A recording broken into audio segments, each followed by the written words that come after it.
Hello friend, આજે આપણે એકદમ નવો નાસ્તો બનાવવાના છીએ અને તે એકદમ ક્રિસ્પી અને એકદમ પોચો એવો નાસ્તો બનાવવાના છીએ. તો એવી પોચી અને ક્રિસ્પી ચકરી બનાવવા માટે આપણે કેટલી ટ્રીક પણ અપનાવવાના છીએ. તો આ વિડીયોને અંત સુધી જોતા રહેજો. વિડીયો ગમે તો વિડીયોને લાઈક કરજો.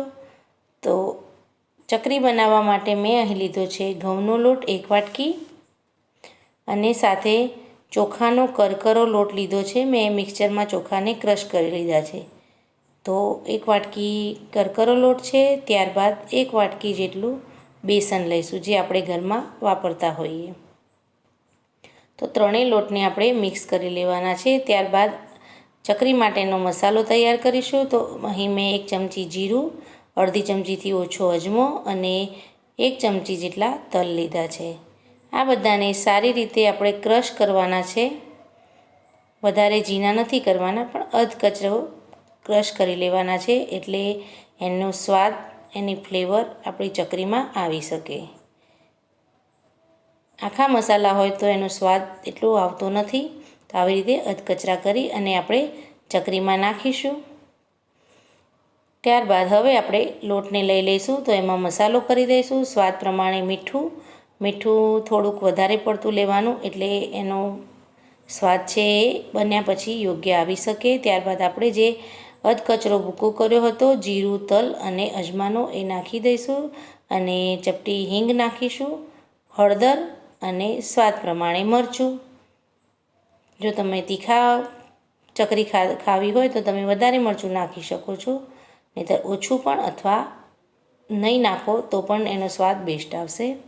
તો અહીં મોણ માટે મેં ઘી લીધું છે. તમે તેલનો પણ ઉપયોગ કરી શકો છો. મેં અહીં 4 ચમચી ઘી લીધું છે. તો એના કરતાં પણ તમે થોડું વધારે મોણ લેશો તો તમારી ચકરી ક્રિસ્પી બનશે. પણ હું અહીં એક બીજું એડ કરવાની છું, એટલા માટે મેં ઘી 4 ચમચી લીધું છે. તો હવે આ બધું જ મસાલાને મોણ સાથે આપણે મિક્સ કરી લઈશું, લોટને અને મસાલાને. તો હાથેથી સારી રીતે મિક્સ થઈ જાય એટલે હવે એમાં ઉમેરીશું એકદમ ફ્રેશ અને તાજી મલાઈ, 1.5 ચમચી જેટલી છે. તો મલાઈ ઉમેરવાથી એકદમ પોચા અને ક્રિસ્પી ચકરી બનશે આપણી. તો એને પણ આપણે સારી રીતે મિક્સ કરી લેવાનું છે લોટ સાથે. તો આપણો કલર એકદમ લોટનો બદલાઈ ગયો છે, હળદરનો અંદર કલર આવી ગયો છે.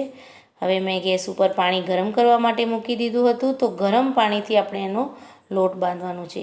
જો ગરમ પાણીથી લોટ બાંધવામાં આવે તો આવી રીતે કોઈ પણ નાસ્તો અથવા તો પૂરી, કોઈ બી નાસ્તો તમે બનાવો તો એ સોફ્ટ બને છે. તો અહીં હું ગરમ પાણી થોડું થોડું ઉમેરતી જઈ અને લોટને બાંધીશ. તો હવે થોડું પાણી અંદર એડ થઈ ગયું છે. તો હવે હાથનો ઉપયોગ કરી અને મિક્સ કરી લઈશું. એકદમ ગરમ પાણી હોવાથી થોડું હાથમાં બળશે, ધ્યાન રાખી અને એને મસળી લેવાનું છે. તો આવી રીતે સરસ એકદમ પોચો લોટ બંધાઈ ગયો છે. તો ચકરી પાડવામાં જરાય મુશ્કેલી ન પડે એ પ્રમાણેનો આપણો લોટ તૈયાર થઈ ગયો છે, સોફ્ટ.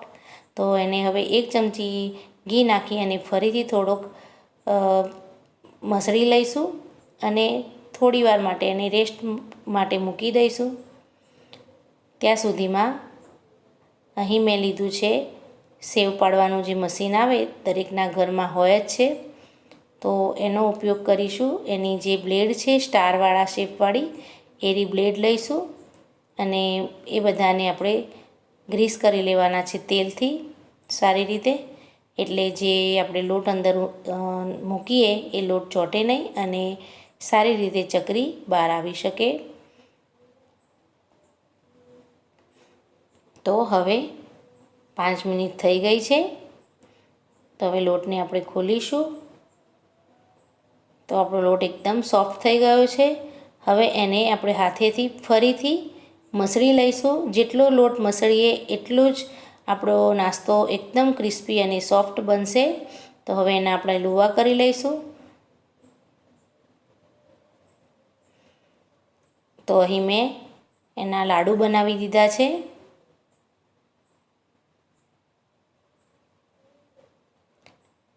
જોઈને તો એમ જ લાગે કે બેસનના લાડુ હોય એવા લાડુ આપણા તૈયાર થઈ ગયા છે. આવી રીતે લાડુ બનાવવાથી આપણે મોલ્ડમાં સારી રીતે લોટને ભરી શકીએ છીએ. તો અહીં જેટલા આવી શકે એટલા લુવા આપણે અંદર મૂકી દઈશું અને મશીનને બંધ કરી દઈશું. ત્યારબાદ અહીં મેં એક આડની લીધી છે, તમે પાટલી પણ કહેતા હશો. તો એ પાટલી ઉપર આપણે ચકરી પાડી લઈશું. તો આવી રીતે ગોળ શેપમાં ચકરી પાડી લેવાની છે અને મશીનને ઊંધું ફેરવી દેવાનું છે, એટલે આપણો લોટ જે આવતો હોય બહાર એ બંધ થઈ જાય. અને આવી રીતે એનો છેડો છે એ બાકીના લોટ સાથે ચોંટાડી દેવાનો, એટલે તરતી વખતે ખુલે નહીં. તો તમે જોઈ શકો છો કે આવી રીતે એકદમ આસાનીથી ચકરીનો લોટ છે એ બહાર આવી રહ્યો છે, કારણ કે એકદમ સોફ્ટ લોટ છે. તો આવી રીતે ચકરી આપણે પાડી શકીએ છીએ અને ઇન્સ્ટન્ટ ચકરી બનાવી શકીએ છીએ. તો હવે આ છેડાને આપણે ચોંટાડી દઈશું. તો આવી રીતે આપણી બધી જ ચકરી તૈયાર થઈ ગઈ છે. તો હવે મેં ગેસ ઉપર તેલ ગરમ કરવા માટે મૂકી દીધું છે. તો હવે આ ચકરીને આપણે હાથ વડે નહીં ઉપાડીએ, પણ તાવેતા વડે ઉપાડી અને એને તેલમાં ડીપ ફ્રાય કરીશું.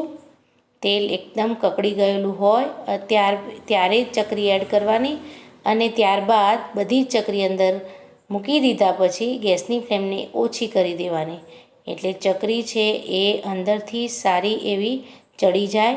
નહીંતર જો ગેસની ફ્લેમ ફૂલ હશે તો ઉપરથી એકદમ બ્રાઉન થઈ જશે અને અંદરથી કાચી રહેશે. ક્રિસ્પી ચકરી નહીં બને, અંદરથી પોચી રહેશે. એટલા માટે તો એને એકદમ ધીમા તાપે શાંતિથી સમય આપીને ચડાવવાની છે. તો આવી રીતે બદામી રંગની ચકરી થઈ જાય અને અંદરથી બિલકુલ પોચી ના હોય ત્યારે એને કાઢી લેવાની. આવી જ રીતે 1 બાય 1 આપણે જેટલી પણ ચકરી છે એને તળી લેવાની છે. તો આ વિડીયોમાં હું તમને યાદ કરાવું કે ચેનલમાં નવા હો તો ચેનલને સબસ્ક્રાઈબ કરજો. વિડીયો ગમે તો વિડીયોને લાઈક કરજો, શેર કરજો. તો આવી રીતે મેં બધી ચકરીને તળી લીધી છે. તો આ ચકરી બાળકોને નાસ્તામાં પણ આપી શકાય છે અને ઘરે પણ નાસ્તા માટે આપણે રાખી શકીએ છીએ. એકદમ સોફ્ટ અને ક્રિસ્પી, નાના મોટા સૌએ ખાઈ શકે એવી સરસ મજાની ચકરી બનીને તૈયાર થઈ ગઈ છે અને એનો સ્વાદ પણ એકદમ લાજવાબ છે. તો આવી ચકરી તમે પણ ઘરે બનાવજો અને બાળકોને અલગ નાસ્તો કરીને આપજો. જો વિડીયો ગમે તો ફરીથી કહું છું કે વિડીયોને લાઈક કરજો. ચકરી બનાવો તો કેવી બની એ કમેન્ટમાં જણાવજો. તો મળીએ નવા વિડીયોમાં. ત્યાં સુધી સૌને મારા રામ રામ. આવજો.